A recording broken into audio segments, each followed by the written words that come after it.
சின்ன மீன் தொட்டி வச்சிருப்போம்ல வீட்டில், அதில் இருக்கிற மீன் நினைக்கும் இவ்வளோதான், ஃபுல்லாக ரவுண்ட் பண்ணியாச்சு நினைக்கும்.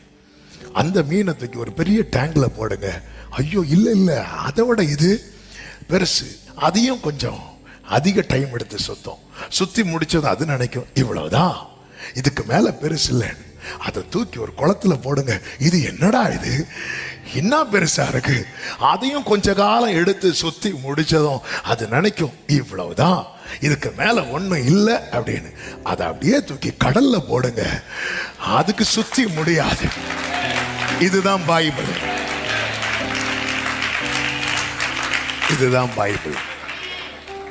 நான் ஃபுல்லா படிச்சுட்டேன், எனக்கு தெரியாத. ஆமென், ஹல்லேலூயா.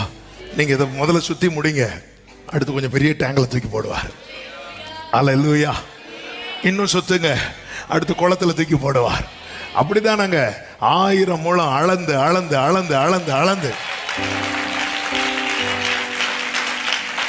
கடைசியில் எப்படி எசேக்கியேலுடைய எப்படி இருந்துச்சு தெரியுமா? கடக்க முடிந்தது என்றல்ல, கடக்க முடியாதது.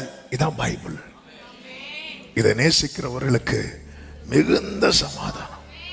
இந்த வசனம் எந்த அளவுக்கு நம்ம உள்ள வாங்குறோமோ அந்த அளவுக்கு நம்முடைய மனம் புதிதாக்கப்படும்.